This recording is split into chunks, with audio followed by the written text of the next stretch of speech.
Na, sveiki, kebra, mes turime dar vieną produktą iš Viper. Jeigu matote fone, ten yra klaviatūra, kurią ne per seniausiai apžvelgiau, tai tikrai pažiūrėkite tą apžvalgą, bet šį kartą pelytį tai yra V530.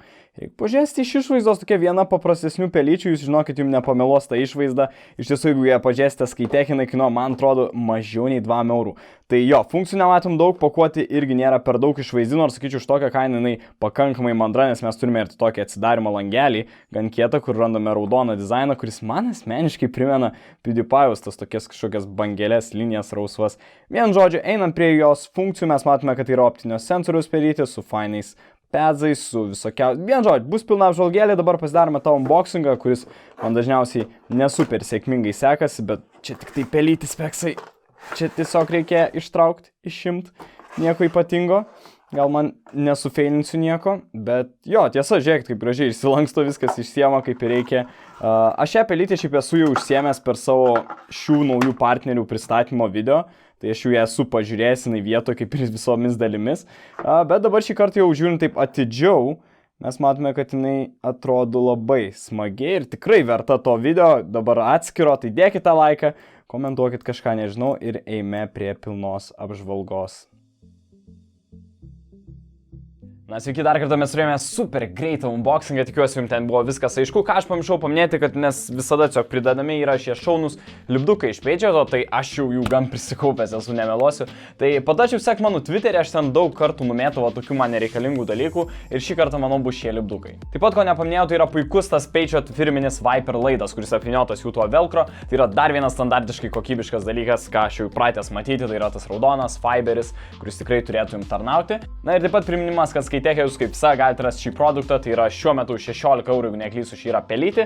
Kartais tie dalykai dingsta, tai nežinau, gal pasižiūrėkite kažkur kitur, bet šiuo metu puikiai kaina, lygtais pilnas pasirinkimas, tai nuoroda apačioje po video. Na, žvilgtelkime dar į pakuotę paskutinį kartą, nes ten tikrai yra įdėta darbo, kaip matėte iš unboxingo, kad nėra paskutinio cento tiesiog padaryta. Ir ką mes matome nugarėlės, kad yra visos pagrindinės funkcijos parašytos, šiuo atveju yra 4 iš Page'o Viper šios pelytės ir galėtume iš tiesų būtent pažvelgti jas ir pažiūrėti, kasgi būtent yra akcentuojama. Pradėkime tarkim nuo pat apačios, tai yra kokiosgi tos kojelės. Šiuo atveju mes turime 4 kojelės, jos yra gan standartinės, atrodo, kad yra tokios kaip iš plastiko, bet kaip prašau čionais, yra toks mandras pavadinimas PTFE.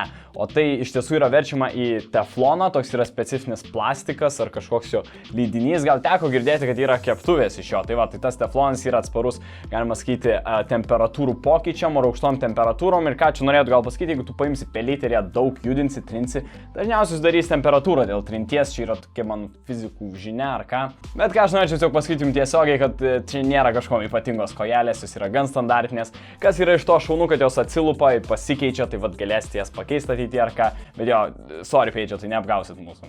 Na, o kas ant apačios yra kiečiau, tai yra ta skylutė pačiam centre, tai yra sensorius, ne bet koks, bet optinis, būtent ką aš mėgstu ir prašiau Page'o to, kad pasižiūrėjau į produktus, ten beveik vien tik lazerinės pelytės, sakau, turi optikos, tai jo turi, tai yra Avago 3050 sensorius, gan pradinės linijos iš Avago sensorių, matome labai daug pigių pelyčių, jeigu pasieškos internete turi šį sensorių, tai savotiškai patikimas, jo greitis yra 4000 dpi, ten pakalbėsime vėliau kaip jisai keičiasi, bet kaip minėjau, jau ištestuotas rinkos, visų žinomas, kaip ir ne visai nieko.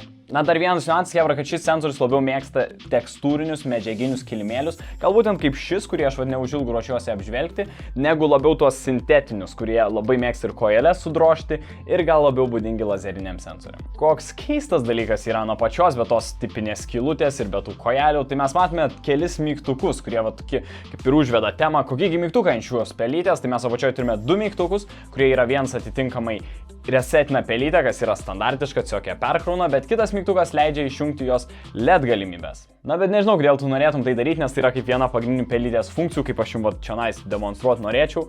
Bet einant toliau prie tų mygtukų, jie yra gan standartiškai iš šonų, taip pat 2, kurie yra dažniausiai pirmyn atgal, taip pat yra per pelytės vidurį, kurie keičia dažniausiai taip pat DPI pelytės, tai yra jos greitį, ir standartiškai ratukas ir 2 kairės ir dešinės mygtukai. Jeigu šiek tiek grįžti prie ratuko, kuris beje yra mano mėgstamiausių beveik šios pelytės pelytės techninė dalis, nes jis yra tikrai kibus, jis yra iš medžiagos, gumos, kuris tikrai jaučiasi ir gan neblogai sukasi ir taip pat neblogai spaudžiasi, priešingai negu kiti mygtukai. Nes jeigu aptariančios visus, pavyzdžiui, šoniai mygtukai yra žiauriai minkšti, tokie žiauriai guminiai, centriniai mygtukai yra kažkokie su spyruoklės tokių kaip efektų, irgi nelabai malonus, o jau kalbant apie pagrindinius mygtukus, kurie turėtų be abejo būti puikus, ne, bet dėja yra kietoki, tai gal tai vėliau išsimaigo, bet šiuo atveju, sakau, kritika šiek tiek yra tikrai. Na, mygtukai yra iš visų 9, jeigu neklystu, bet 7 iš jų yra programuojami, tiesiog ką jums reikės padaryti, pajungus pelytę, kur nežinokit iš karto veikia, daugiau nieko nereikia, bet jeigu norite tos fainos funkcijos programavimo, jums reikės surasti programą, kuri yra Pageto tinklapyje,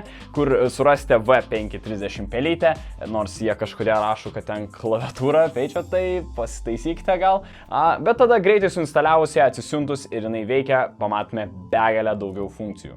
Kaip aš net norėčiau pasakyti, kad atsisiuntų šią programą jūs realiai padvigubina šios pelytės vertę ir funkcijas. Čia yra tiesiog antiek svarbus dalykas, man įdomu, ar su kitom pelytėm ši programa veiktų. Gal reiktų man patestuoti, nes tikrai ta programa yra labai galinga kaip už tokią kainą. Na, kaip matome, programą Pagetas nemelau, kad jūs galite užsibandinti ir užsidėti bet kokią kitą funkciją ant bet kokio iš kažkurių mygtukų. Tai pavyzdžiui, tai galėtų būti kita pelytės funkcija, klaviatūros kitas mygtukas paspaudimas, advanced kažkokia konfiguracija, makro, apie ką šiek tiek gal norėčiau vėliau pakalbėti, ir taip pat gali būti klavišų kažkokia kombinacija kelių.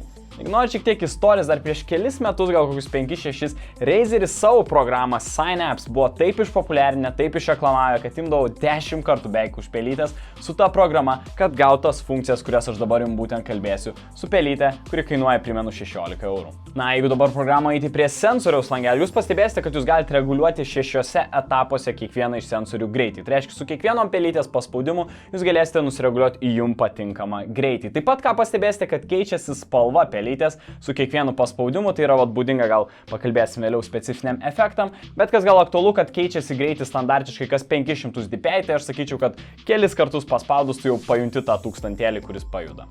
Na, kaip pamenu, Pagetas turi savo programą kažkokiu tokiu apribojimu, kad jos nėra tiesiog begalė galingos. Ta pastebėjau su savo paskutiniu video RGB ramu, kas nematėte. Tai su šia pelytė irgi, tarkim, prie vieno efektų tu perjungi greičius ir tada atitinkamai keičiasi ir spalva, bet kad tai padaryti, kad taip neatsitiktų, jums reikia pereiti vieną iš 4 efektų, kuriuos prideda programoje, būtent apšvietime ši pelytė. Pirminis efektas būtų pavadinimu Brightness, ką vėlgi keistai daro, ką aš jau vėlgi su ramais pastebėjau. Tai yra tiesiog šviečiantis efektas, kuris šviečia, yra 5 nustatymo lygiai beje šviesos stiprumo, bet su tuo efektu, kaip minėjau, ir lieka tas dalykas, kad keičiant DPI.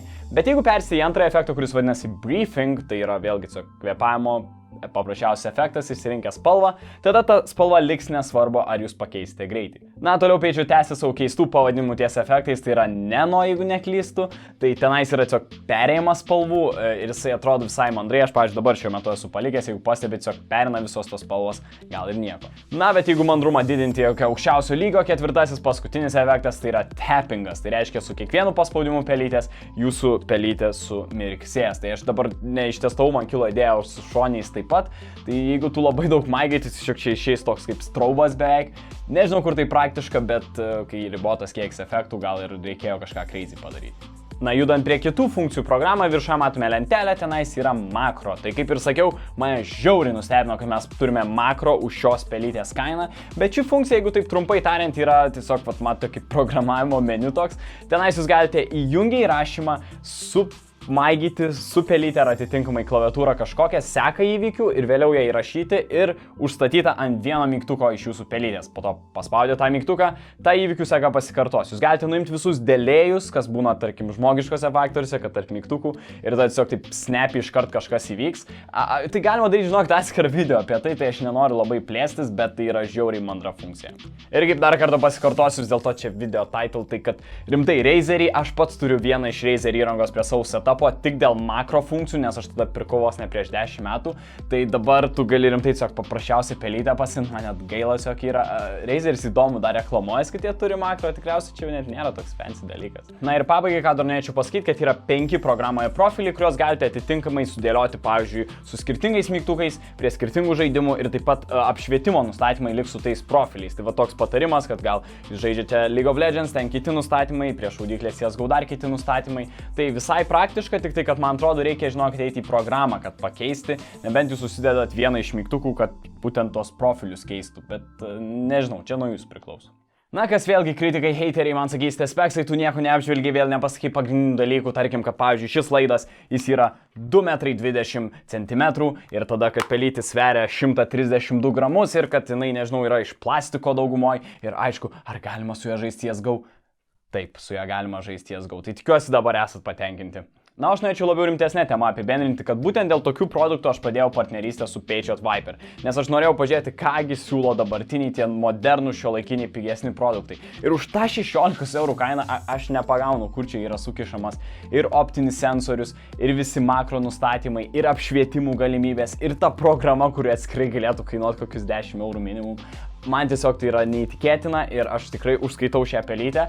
Aš ją asmeniškai tikriausiai net pasiliksiu kaip prisiminimą ir kaip gal palyginimus ateities video, nes tikrai čia yra labai fainas produktas.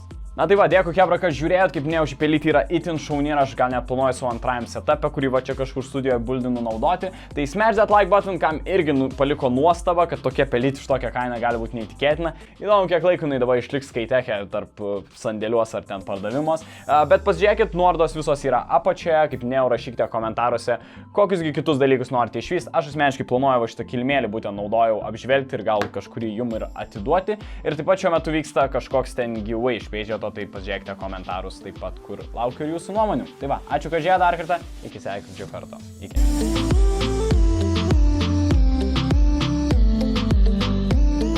Aš minėjau, kad jinai turi RGB, nes, pavyzdžiui, man tai nerūpi, nežinau, jinai turi taip pakankamai gerų funkcijų. Ir beje, niekur nerašo ant dėžutės, kad turi RGB, tai plus rep Patriotui.